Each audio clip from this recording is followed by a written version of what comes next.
Hello and welcome. I am your host for the evening, and tonight I'm going to continue a series of mine that I call Deconstruction of a Haunted House. And what this is I'm methodically going through the structure of a house, whether it's room by room or structural element by structural element.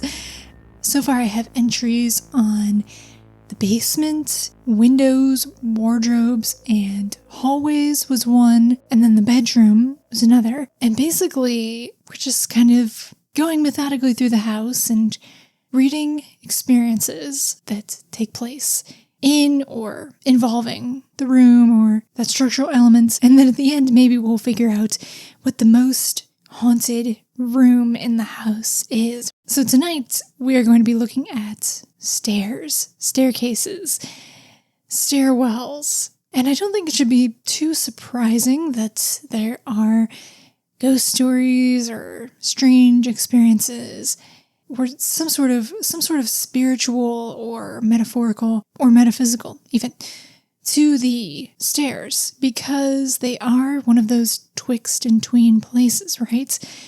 You use them to go between floors in a house or a building. So, of course, there's an idea that in these twixt and tween places, these threshold places, maybe the veil is thin and it's an opportune area just by that element alone to have a strange experience.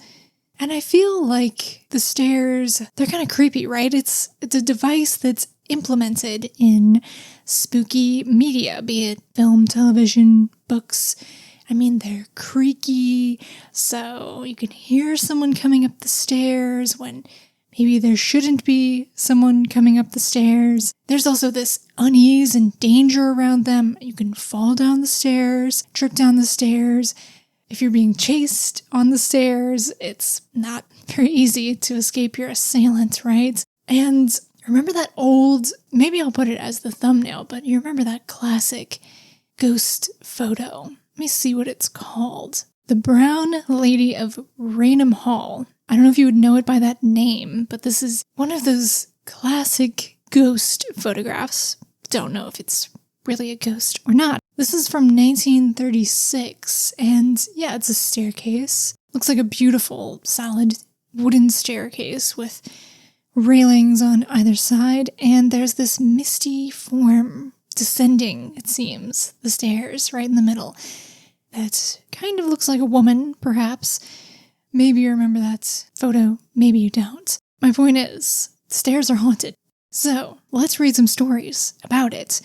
All of these are going to come from various subreddits, and in between the stories, I'll read comments that are interesting. Maybe it's because they provide additional experiences, or they provoke interesting discussion, and I'll also give my own thoughts and analysis. I also decided to squeeze in some stories from the fairy census. And then at the end, we'll look a little bit at symbology regarding the stairs.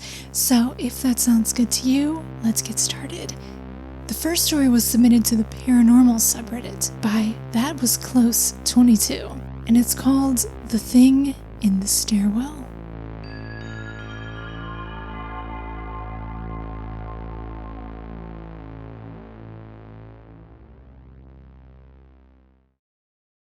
The house I grew up in has always been in my family.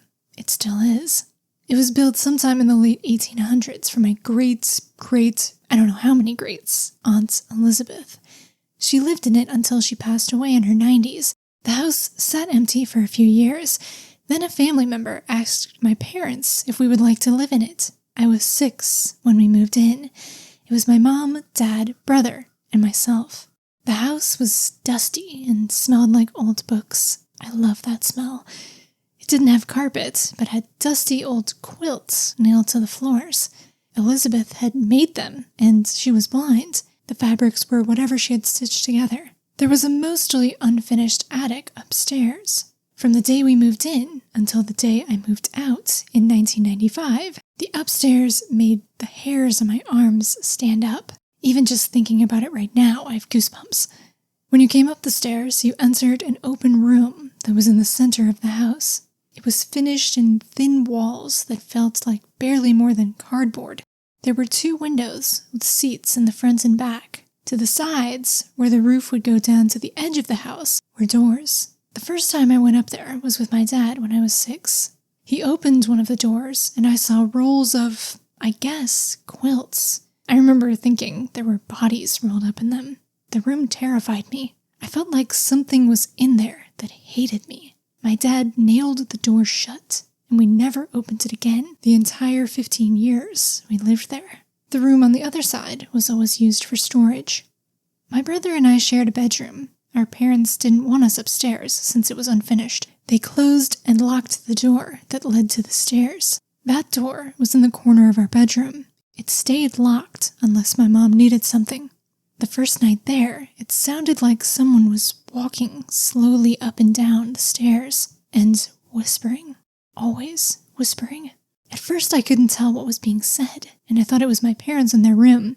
After a while, I discovered it was from the stairwell, and whatever it was saying things like, the girl hears, the girl sees, the girl knows we're here, the girl can't come in, punctuated by my name. It was so scary. My brother said he didn't hear it. Personally, I think he was a liar. The knob used to turn all the time. It was usually a slow wiggle, but sometimes it turned fast, back and forth, and the door shook like someone wanted out of there. I told my dad, and he said, old houses settle. My first memory of something happening outside of the stairs is kind of fuzzy, time-wise. I may have been about 8 or 9, but I remember it involved a puppet my brother had received for Christmas. It was Animal from the Muppets. We had bunk beds and mine was on top. We used to hang blankets on the sides and pretend the beds were a big RV and we'd go on long drives. So this night, the blankets were hanging on the bed. My brother had fallen asleep and I was looking at a comic book. I thought I heard him moving around, so I thought I'd scare the crap out of him. I eased myself down the side of the bed and peeked in to see where he was. I peered in, and that puppet was hanging by its arms directly in front of him on the other end of the bed. Its head was flopped down. My brother was laying there completely still, staring at the puppet, wide-eyed. I looked at him for a bit, thinking he looked really weird. Then I looked at the puppet. The head was no longer flopped down. It was staring right at me, making eye contact. Then it winked and smiled. Those teeth, the plastic ones that we always bit each other with, they weren't looking so plastic right now. Then the head flopped back down. You saw it too? He asked. I sure did, I said. We got rid of Animal right then, taped his whole head shut with duct tape and put him in a trash bag. Then to the outside trash where our dad would burn him the next day. Don't worry, he doesn't come back. A few weeks go by and we're back to just doorknob wiggles. You know, normal old house settling. My brother and I had got some old toys from a relative that lived down the street. They were awesome toys from the 60s. Old G.I. Joes, rubber bands, guns, and a really cool old train set with big metal tracks. We played with it a lot. Then it was bedtime, and we took apart the tracks so the floor was clear. We'd lean them up against a wooden box that we put the trains in. The sharp end of the tracks were sticking up in the air on the side of the bed. I had just fallen asleep on my top bunk when I heard the doorknob. It was really going tonight. Then it stopped suddenly, and the room grew cold. I heard something whisper my name. It was not my brother. Then, bam! I was shoved hard from behind and knocked off the top bunk, straight for those metal train tracks. I seriously thought I was going to die on them. But right when I got about halfway down, I felt like I was being lifted up by something warm and soft. I was put right back in my bed, where I was suddenly so tired I couldn't hold my eyes open. I heard a low hum and the word sleep. I got up the next morning and went out to see my mom making pancakes in the kitchen. I was telling her all about the weird dream I had. Right when I got to the part about something catching me, my brother came in. He said it wasn't a dream. He had watched the entire thing. He said he woke up right as I was falling off the bed, and out of nowhere, a big hand was was suddenly there and caught me. He said the hand patted him too and told him to sleep. And he did. Best sleep ever. After that, the house was pretty quiet for a few years, until I had a sleepover when I was 11. Then stuff amped up again. Voices calling me, things scratching my arms and face in the night, doors slamming, and the unexplainable cold, getting shoved. There were a few super terrifying things that happened that I'll share separately. I've been gone from that house for 25 years, and every time I have a nightmare, it's there.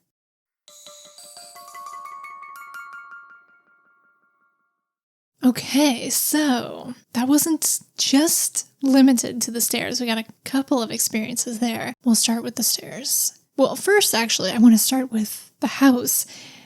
It sounds like a really spooky house. I don't think they said where this was in the world, but late 1800s, that's a fairly old house. If it was in the US, that's definitely an old house. It's an old family home, previously owned by great-great-aunt Elizabeth, who had a little bit of interesting lore there. She was blind, but she made all these quilts that were nailed down to the floor. And then there was even more stuffed in a closet, all rolled up. I thought those were some pretty interesting details that made the house kind of unique and its history. So like I mentioned in the intro, they said the first night they were there, things started immediately. Although if it's the first night, you're not really used to the noises that the house makes. But they said it sounded like someone was walking slowly up and down the stairs. So yeah, there's this aspect of the stairs that has this sound element that's very spooky. Whether it was someone actually walking on the stairs or maybe it was that house settling kind of sounds, those do exist, right? Buildings make weird sounds and creaks and pops. But if you hear that on your stairs, immediately you have this primal reaction, right? That you feel like there's a person on the stairs. They also did say that they heard whispering on the stairs. And this was all behind a closed door because their parents shut and locked the door to the stairs. So they wouldn't access the stairs, I suppose. Or the second floor. And the knob to the stairwell would turn and jiggle, sometimes slow, sometimes fast.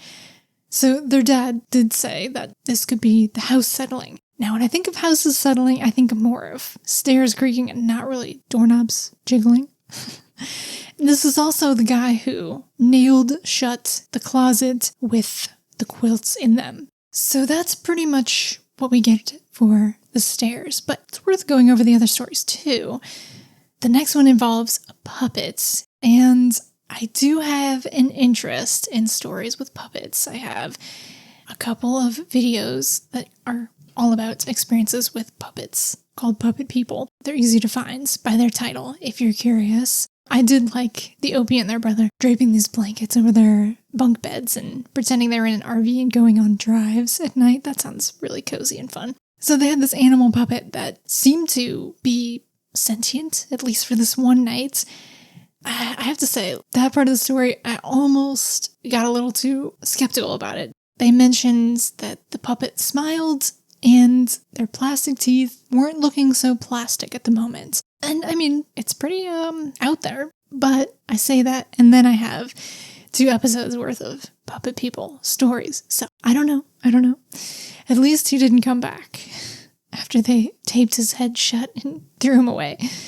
And then finally, there's an experience, also in their bunk beds. They felt like they were shoved out of their bunk bed. They started falling, and then they were basically caught, lifted up by something warm and soft, and put back into bed. And then they heard a low hum and the word sleep, and they fell back asleep.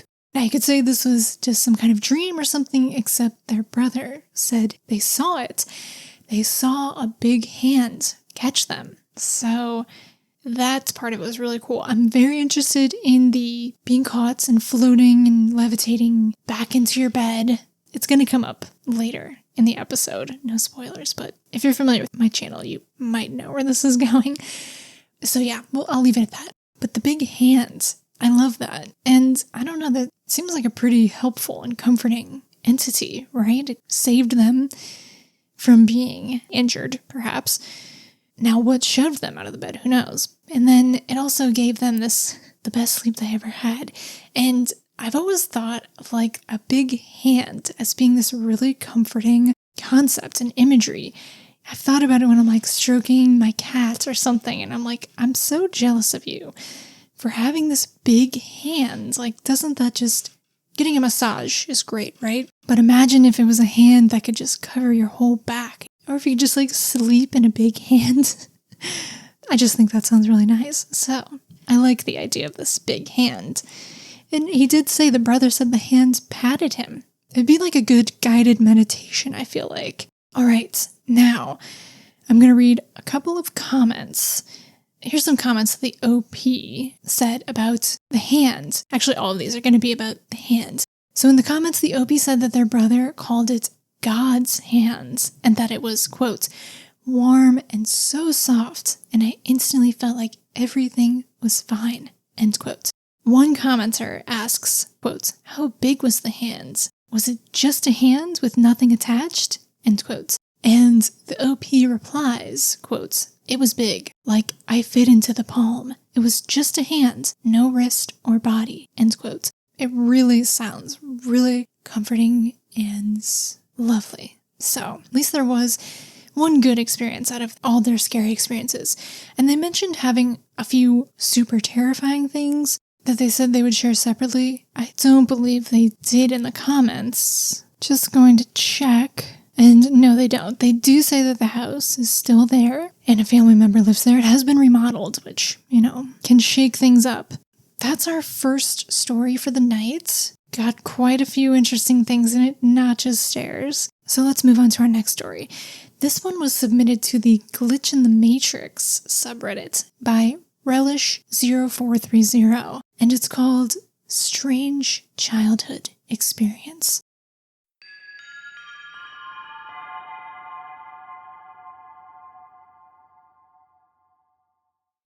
This was a long time ago, and is probably the most vivid early childhood memory I have. I remember almost nothing from younger than age 5, but this memory is a singular episode that has stuck with me for more than 40 years. I was a toddler, approximately a year and a half old. For context, and those of you who are familiar with typical American homes, I grew up in a center hall colonial. My bedroom was on the second floor, and the staircase was L-shaped, with a landing about 3/4 of the way up, and a turn to the right to ascend the remainder of the steps. Here's where it gets strange. My small child self wakes up and pads my way down the hall to the top of the stairs. I'm still young enough so that descending the staircase is an adventure fraught with peril. I distinctly remember pausing at the top of the stairs while gripping the banister post to contemplate my situation. But at that moment, I felt myself begin to float slowly and gently down the stairs. I remember touching down softly at the bottom.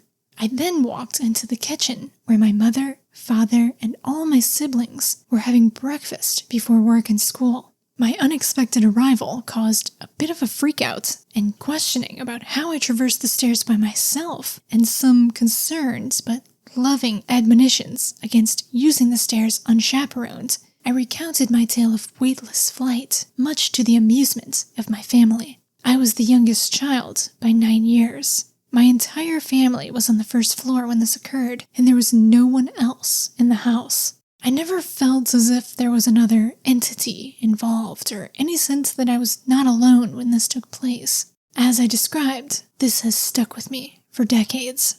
I have no history of sleepwalking at any time in my life, before or since. I've never had another experience like this, and as I said, I have literally no other memories from that young, or even years older beyond flashes, but this I can recall like it happened yesterday.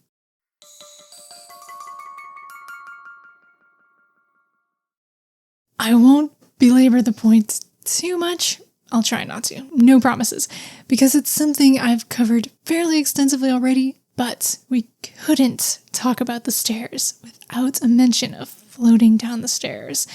If you're not familiar, this is a really common sentiment about having memories of being able to float down the stairs when they were a kid. Whether it was a one-off or a recurring thing, some people do say that it was a dream that they had. Other people say that it was a memory, like this person. I find it fascinating. It's not an experience I have. I kind of wish I did. It sounds really cool, but it's something that so many people say. They remember and they remember vividly.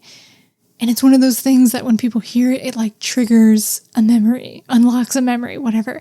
So let me read some of the comments just to show you. One person says, quote, "I'm really glad I read this. My best friend always goes on about a time when she was little and swears she floated down the last 3 or 4 steps of her staircase. I'm sure I've heard someone else say this too. Is this a thing?" End quote.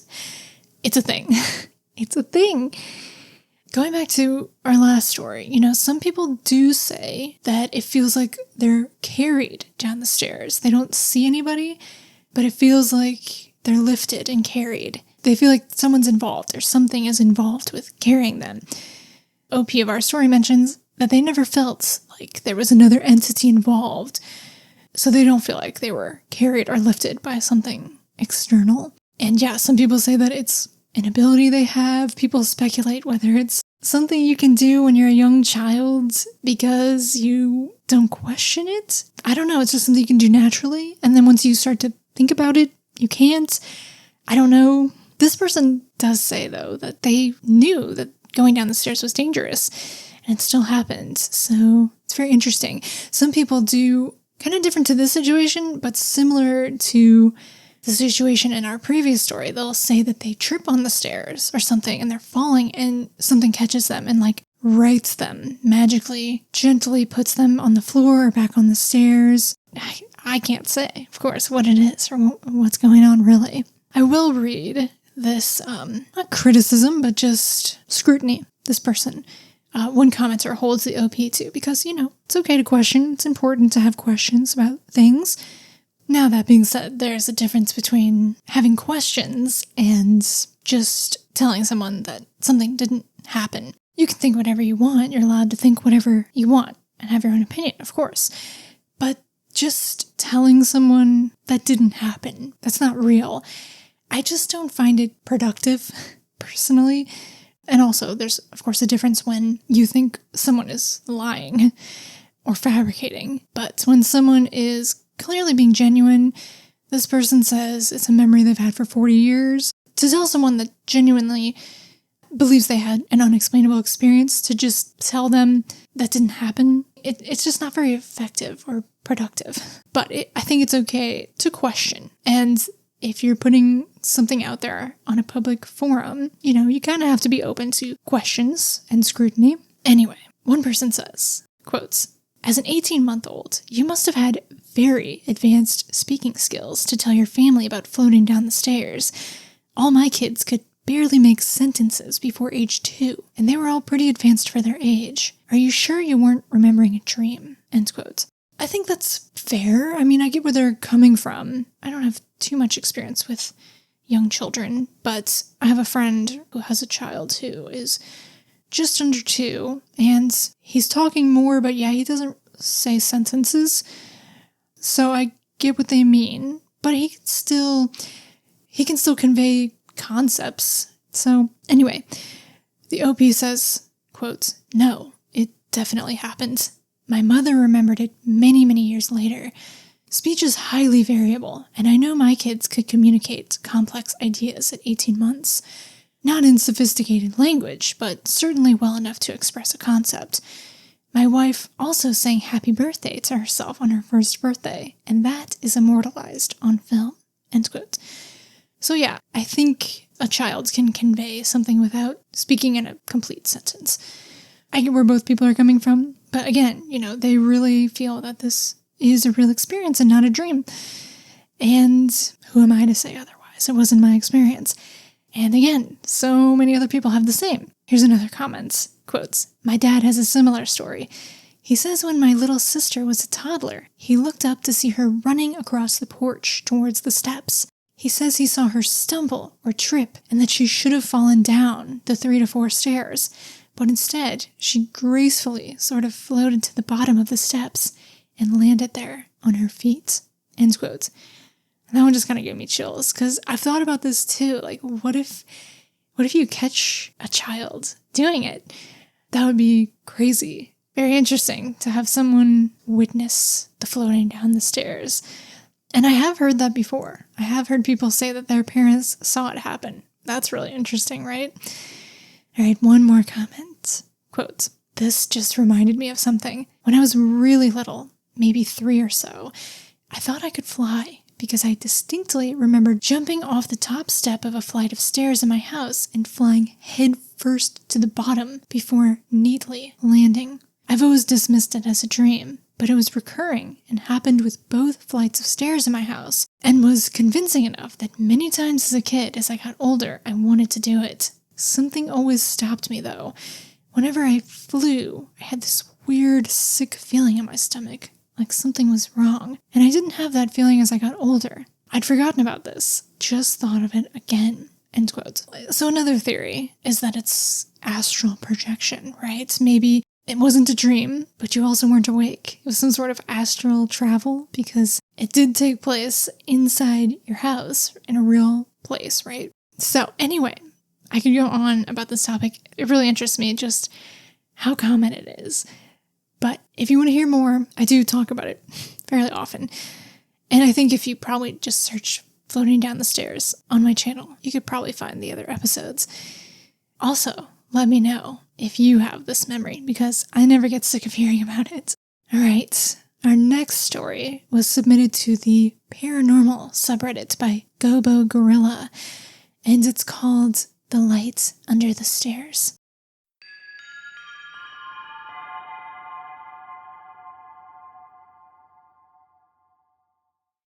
I am a 61-year-old guy remembering back to a more innocent time.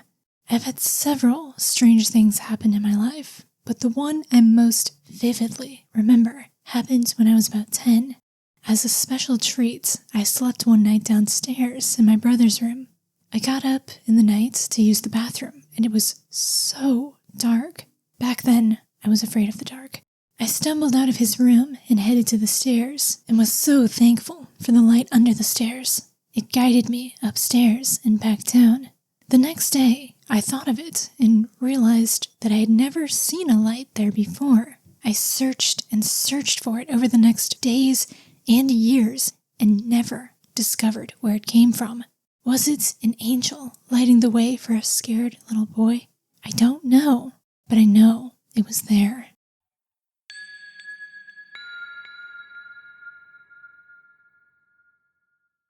Short, simple story, but really interesting. And before anyone asks, the OP confirms that there were no windows near the stairs, so it couldn't have been car lights or outside lights. How strange. I love these types of stories when something is different about someone's house just once. There's actually one that I probably should have put in the stairs this episode, but instead it's in the basement episode. It fits there too, but it's really good. One of my favorite stories where basically these kids open a closet in their house and there's a staircase going down that's not there. I mean, it was there when they saw it and they actually went down the stairs, but it wasn't there before or after, just one time. And another time someone saw this giant hole in their wall that seemed to go into some kind of weird tunnel. And they just saw it once. And, this is something that happened at night. He woke up to just go to the bathroom. Well, he didn't say if he woke up, but he said he stumbled out of the room. So it sounds like he just woke up. I don't know. People are sleepy, yada, yada, yada. I just thought that story was really interesting. They put it in the paranormal subreddit, but I could see it fitting into the Glitch in the Matrix subreddit because one element of your house changed or this light was present just this one time. I just find that so fascinating. Our next story was also submitted to the paranormal subreddit by JJ Blue, and it's called I Saw My Daughter Come Down the Stairs.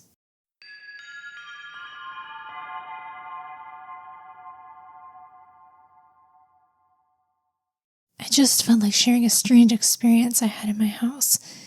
I've lived in this house since the beginning of 2013 and never experienced anything before. This happened a couple months ago. It actually makes me sick to my stomach to think about. I was sitting at my kitchen table in my usual spot. My 6-year-old daughter was on the second floor of my house in the upstairs living room, more or less right above my head. She was loudly sifting through her Lego box. To my left of the table is the underside of the staircase to the second floor. I can't see who is on the stairs or the top or bottom of the stairs from where I was sitting. If you are descending the stairs, the door to the room we use as an office is directly to the right across a short hallway from the bottom of the stairs. From my chair at the table, I can see the entire hallway between the bottom of the stairs and the door to the office. I can also see a sliver of the interior of the office. As I was sitting at the table and semi-listening to the noise my daughter was making with the Legos, I heard someone start walking down the stairs. I wasn't really looking towards the office, but I saw the back of my daughter's head as she walked into the office. Or so I thought. A few seconds later, I heard someone start walking down the stairs, this time louder than the first time I heard it. I realized that something odd had just happened, so I looked towards the hallway. I watched as my daughter walked into the office with both her hands full of her Lego creations. I hurried over to the office and looked inside. My daughter was the only one in there. She was putting her Legos on one of the desks. I asked her if she came down to the office and went back and came back down again, but she said she hadn't. There wasn't enough time for her to go upstairs again and come back down. Also, I would have seen her come out of the office. I didn't see the face of the first daughter to go into the office, but the height appeared about right. The hair color and length and shirt color were correct for my daughter. I am thoroughly creeped out by this. As creeped out as I was when my daughter used to wave and say goodbye to her closet when we'd get her up from naps and in the morning when she was around 2. I'm unsure what to make of this. I lived in a house with shadow people when I was my daughter's age, and I really don't want to deal with anything creepy ever again.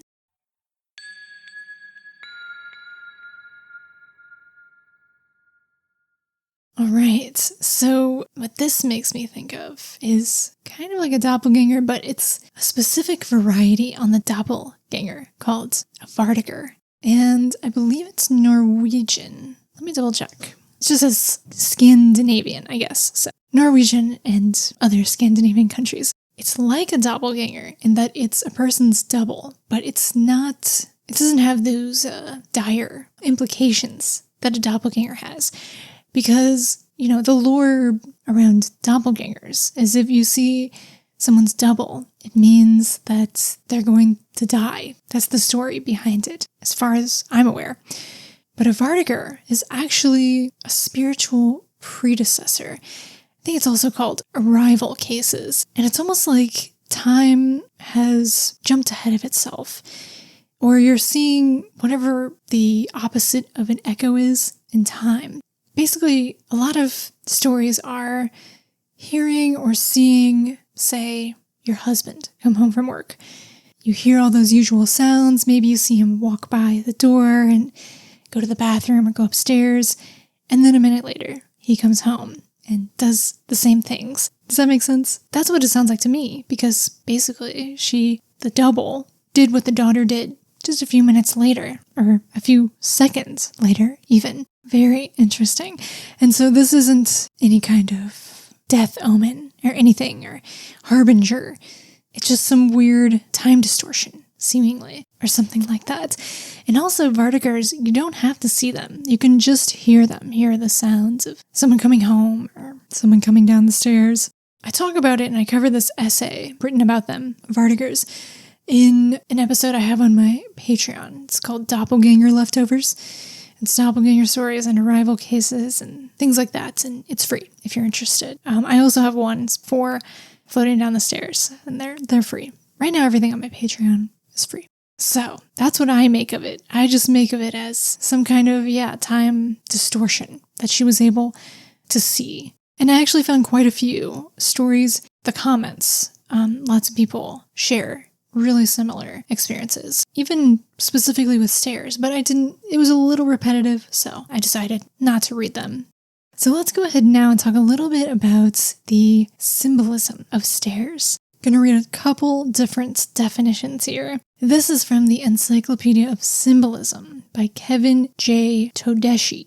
And he says, quote, stairs are associated with rising or descending to another level. For example, in consciousness, awareness, success, spirituality, etc. Can correspond to the need to take life one step at a time, or to the fact that one has missed a step may suggest a journey to the higher self or higher mind. So if we apply that to, say, maybe a paranormal aspect, if ghosts or Vartiger or other kind of spirits, non-human spirits, exist on, let's say, a plane of reality that's just above or just below where we reside, or maybe just above or just below what we're able to perceive, then maybe the stairs can act as a gateway or a lens to access that higher or lower plane or level of perception where these things are. I'm just speculating, of course. I'm getting creative. And then another entry I have from the Dream Encyclopedia by James R. Lewis says, a dream about going upstairs is a sign of excellent luck. A dream about going downstairs is a sign of bad luck in business and love. A dream about falling downstairs means that the dreamer will be despised and envied. If a person dreams about sitting on the stairs, it implies a general improvement in his life. These are silly. If his dreams feature a broad, elegant staircase, it foretells wealth and a higher status. If he sees other people going down the stairs in the dream, joy will soon give way to unhappiness. End quote. I don't really know if I resonate with those interpretations personally, but it's making me think about my own dreams of stairs. I can remember one specifically right now. I dream very, very vividly. I love dreams. I can't lucid dream. It's weird because I have like conscious thought process in dreams. Like if I'm having a conversation, I can think about what I want to say next, but it never occurs to me that I'm in a dream. I'm totally like immersed in it. It feels like reality. So I don't know what you call that. Sometimes I get these dreams. I know there will be people who can relate to this that feel just like a step beyond. They're just especially vivid and immersive, and I would say that I describe them as cinematic. They feel very cinematic, and sometimes I'm like not myself. I'm like another character. I love those dreams. So one of those that had this kind of feel, this kind of extra level of dreamness, is I was walking up a staircase. I was with a group of people. We were all walking up a staircase. Some people were behind me, some people were above me, and they weren't people I knew. They're just kind of random dream people. And it was kind of like a rickety metal staircase that you would find in like, I don't know, maybe like a service hallway in a building or something, or a parking garage, something like that. It was very dark, and I feel like it was kind of like rusty metal, almost like a fire escape, but it was, it kept turning. Well, not like a spiral, but like at right angles. It kept going up and up and up and up. So that's why it kind of reminds me of like something in a building where you're going up and up floors.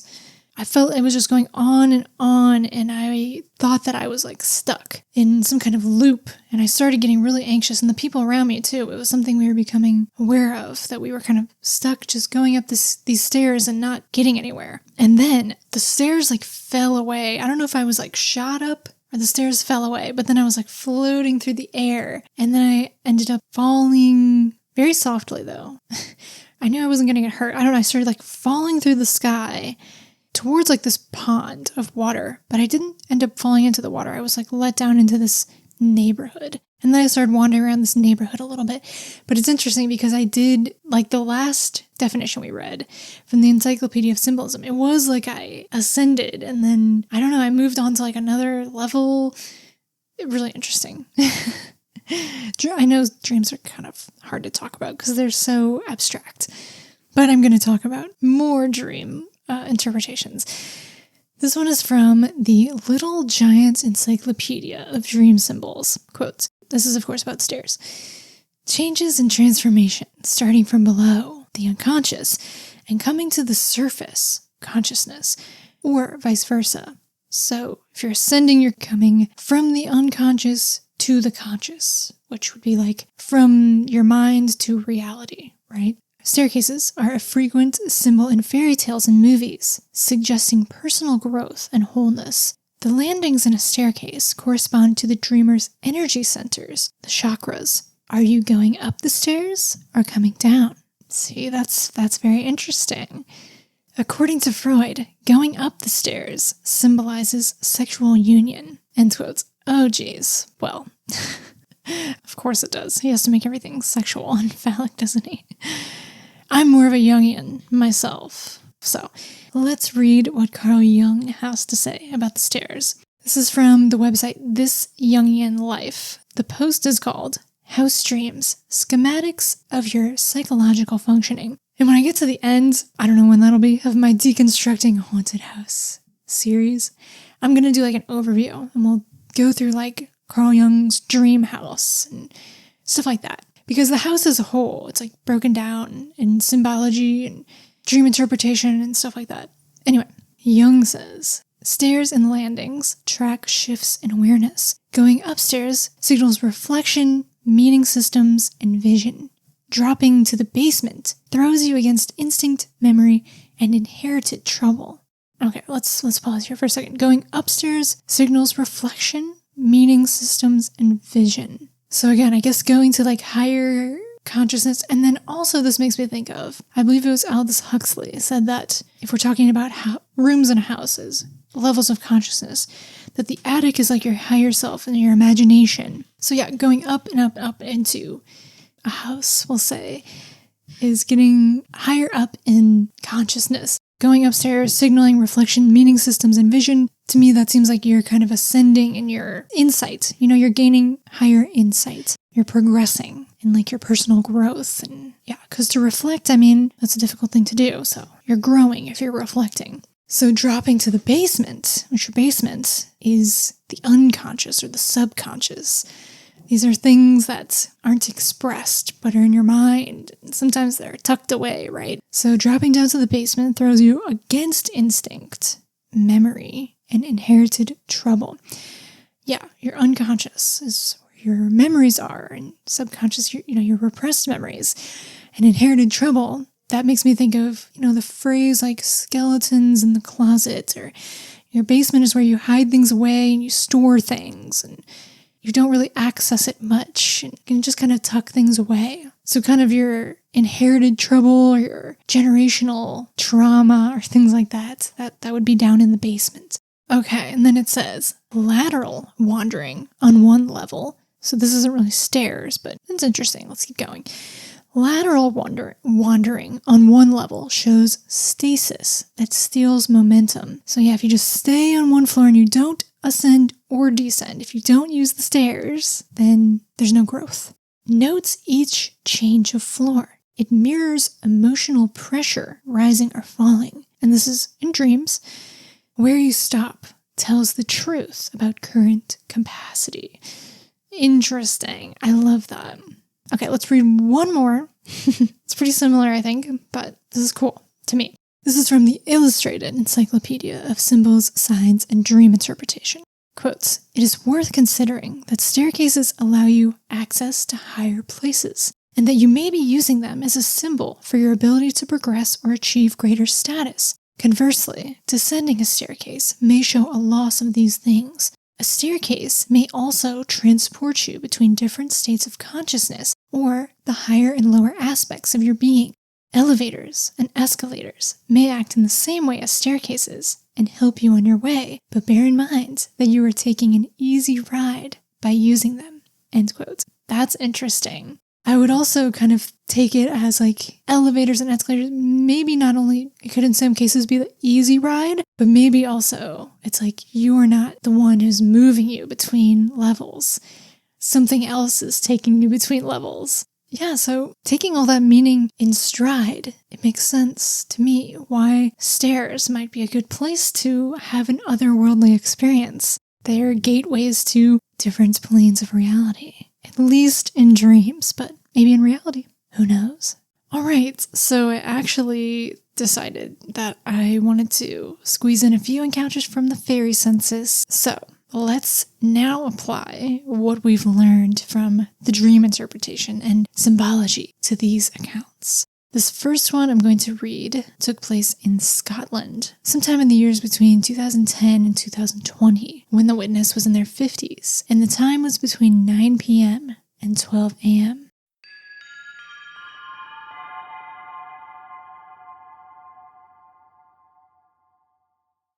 I was going downstairs in my own house. It was around 10 p.m. and I hadn't put on the lights as it was summertime and only dim, not completely dark. As I proceeded down the stairs, I saw what appeared to be an orange lighted butterfly. It had bright lighted orange wings and various colored sparkles and made a high-pitched sort of insect noise. It flew quickly to the tread of the 4th or 5th stair to hide. I stopped for a moment because I was startled, but when I came to the stair in question, no fairy was there. This is not the only encounter in my home, as my sister had witnessed a fairy peeking in our window as we chatted one night during a visit, and a few friends have also reported seeing sparkles at the side of their vision. This particular encounter was definitely with a fairy. However, I do believe in angels, and I do believe I work with them too. Fairies are nature angels and elementals.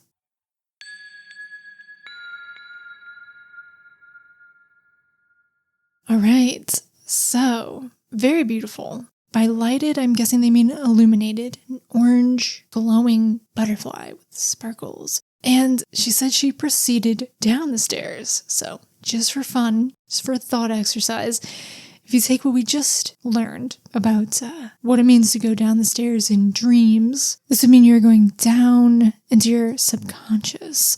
I know this is a waking experience, but just to play around. So actually a lot of fairy encounters are what you would call a third eye experience. Not something you see with your physical eyes, but something you kind of see with your mind's eye. And to some people that might be imagination, but that's up for interpretation. So since she was going down the stairs, it makes me wonder if this was a physical sighting or a more subconscious sighting. But yeah, did being on the stairs give her the ability to see this being at all? And it is interesting that the butterfly or fairy or whatever seemed to land on the stairs and hide there, but then it was gone. They also mentioned that the other encounters that have happened in their home was their sister saw a fairy peeking in the window, and friends reported seeing sparkles out of the side of their eye, their peripheral vision. And I just wanted to make a note that these, like the stairs, are also these twixt and tween places. Kind of a unique experience. The orange glowing butterfly, that's pretty. So something I did want to note is when you fill out the fairy census, which is a survey, ongoing, if you have what you believe to be a fairy experience, you can submit, it's totally anonymous. You fill out all these questions, and these questions provide data for Dr. Simon Young, who's the researcher behind the fairy census. And there are things like, how old were you when this experience happened? What time of day was it? Were you sleepy? Were you performing a repetitive action? Had you just fallen asleep or just waken up? And these are given because it's possible that maybe these different states or these different things like repetitive actions, hypnagogic states, driving, Dr. Simon Young thinks that maybe they can lend themselves to this type of experience, whether it primes you in some way for a supernatural experience or whether it is an apt time for some kind of hallucinations. Those are my words, not his. But I noticed that one of the questions on the fairy census is, had you just had a rush of adrenaline? For example, running up the stairs. So Simon gives this example of running up the stairs specifically as something that might trigger a supernatural experience. And I hadn't really clocked that survey question in that example before. So I just asked him if there was some kind of tie to what people deem supernatural experiences and rushes of adrenaline. And he just said that it was one of his exploratory questions. He doesn't have any proof or anything, but it's just something he wonders about. Same with driving. And yeah, maybe there's something with rushes of adrenaline. So that was interesting to me. Okay, next I have a really, really short one. This one took place in New Jersey in the late 1930s, early 1940s. In the evening, inside their home, my father and his older brother saw a dwarf on the top landing of the stairs. They were looking up at it. It was 2 to 3 feet tall, wide girth, had wide belt with a large buckle, and boots. The dwarf had a long beard. My father didn't say if they left or it disappeared. Dad would have been about 5 to 7 years old, and his brother in his teens. My father thought they might be from another reality. So, short one, but we can't leave out a dwarf on the top landing of the stairs, especially when there's multiple witnesses.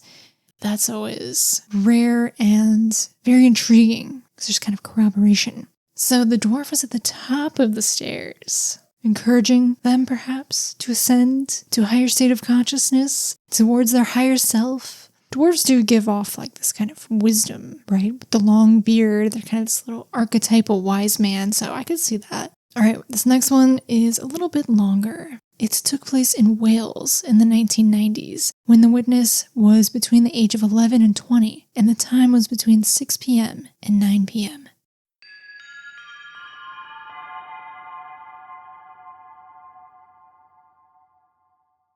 A friend and I were home one evening relaxing. My dog was out in the front garden. It was late autumn. We had candles lit, listening to music, discussing spirituality/religion, as was our passion at the time. We heard my dog, a spaniel, scratching the front door to come in. My friend went into the hall, leaving the lounge door open to open the front door for the dog.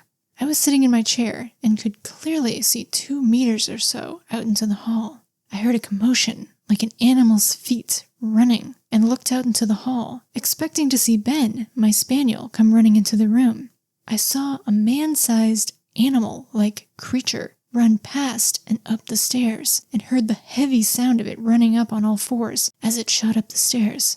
It was, I'd say, if standing, 5 feet 5 inches, maybe more. It was sort of a human crossed with an animal. I could see brownish, leathery, tough skin with coarse black hair sporadically growing out of its body. Its head had a large, flattened snout, crinkled and wrinkled, like someone had forced its nose into its face, and upward, protruding teeth. My friend heard it, but curiously, did not see it. The dog had not come in and was still out in the garden. Over a period of a few years, I and visitors to the house would see red lights, like eyes, at night up on the landing and stairs, and on a few occasions hear the running up the stairs, like a very large dog. I'm convinced it was a fairy, a pooka, or some other thing. The house got renovated in later years, and all occurrences stopped. It looked like a large black dog, crossed with human characteristics and some other beast. It had red eyes, upward big fangs from the bottom jaw, flat, large, squashed-in snout, giving the face an ugly, quite fierce expression. I heard it running up the stairs on many occasions. It seems like an elemental, connected to the land, the area, the house. After renovation, it stopped. It was definitely connected to the old, untouched energy before modernization. We tried to use candles and hardly watch TV, preferring soft music at our groups of spiritual exploration there. There were a lot of experiences by myself and others at that time. It was an old house. We held seances there. Groups of friends into the paranormal would gather here over a few years. It was quite a hotspot of activity until its renovation. I believe fairies are other dimensional beings, linked to our Earth and also our psyches. They seem to reflect our inner hidden natures. I'm very interested in the awakening of the UFO alien fairy connection worldwide, and the connection to multiverse theories and other dimensions. Could it be the same thing? How is our human consciousness connected? For we are connected, or we wouldn't have these experiences. Is it possible to actively seek a fairy encounter and therefore be privy to its mysteries?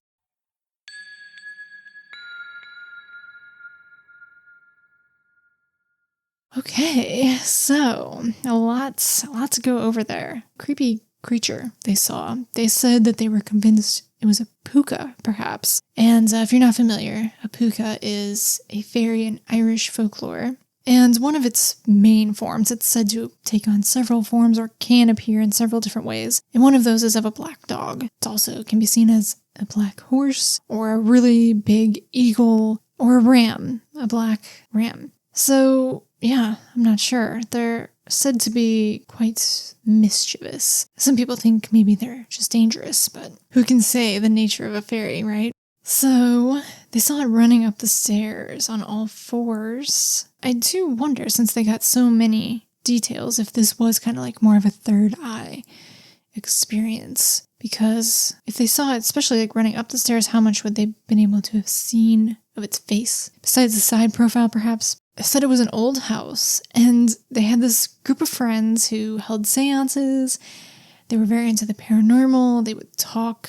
They were very passionate about the paranormal and spirituality, and would talk about it a lot late into the night. I could see them, well, one, of course, they're more open to experiences, or maybe they're even more prone to looking for experiences. I could see that type of energy and like enthusiasm and interest in a group of people in one spot generating activity, perhaps, out of just that interest. It's almost like calling it in. Well, especially if you're doing seances, then you definitely are. But it sounds really cozy and fun. They just lit candles and talked about the paranormal. It sounds pretty fun, honestly. They said that they believe fairies are other dimensional beings linked to the earth and also our psyches. And they say that they believe fairies seem to reflect our inner hidden natures. So I just thought all of that was very interesting. I agree. I think I agree with all of that they're other dimensional beings linked to the earth as well in some way, reflective of our psyches. I kind of resonate with that. They also say, how is our human consciousness connected? For we are connected or we wouldn't have these experiences. And speaking of our psyche and speaking of these symbols, that all has to do with the connection of human consciousness. The reason I talk about symbols is because that is what connects human consciousness. It's, again, Carl Jung's his collective unconscious. That archetypes or symbols like stairs have this kind of agreed meaning between all humans, and that's how we can transcend the mundane and connect on a higher level with just symbology. That's what the tarot is based on, these archetypes. And just the fact that so many people have supernatural experiences connects people. Anyway, I might be getting lost in my abstract thought. So finally, they say, is it possible to actively seek a fairy encounter and therefore be privy to the mysteries? Well, they've already sought out seances, but I would say I personally wouldn't recommend it. I mean, just because, one, I tend to follow I have Irish ancestry, so I tend to follow the Irish fairy faith mentality that you just don't want to mess with them. That they have been known to do favors, but you just never know how it's going to shake out. So you just might as well not mess with them and run the risk of something bad happening. And also, I don't know, when you're communicating with anything, seeking things out, how do you know what you're communicating with? So I don't know. I tend to throw caution to the wind and not seek it out, and rather just be open to the possibility of mysteries and these types of experiences and go from there. Also, if you seek it out, sometimes you can't be sure if it's genuine, because it's like you're so wanting and looking and seeking. It's much more powerful when you aren't looking for it to happen, and it happens. Do whatever you want, but probably wouldn't recommend seeking it out. It doesn't seem to really work either. When you seek it out, generally, it doesn't really yield results, I find. Hasn't worked in my experience, really, other than dreams, but that's something else. Well, I think that is where we are going to cap it for now. Hopefully you feel we have ascended this staircase tonight, although there's so much mystery, but I think the contemplation of it's definitely not a static endeavor, is it? Anyway, mostly I hope you thought it was entertaining and you enjoyed it. And yeah, if you want to check out the other episodes in my series, Deconstructing a Haunted House, I do have them collected in a playlist on YouTube that I will have linked in the description wherever you're listening. I'm not sure where we're going next in the house. We've been to the basement, we've been on the stairs, we've been in the hallway, we've looked at windows and wardrobes, bedrooms.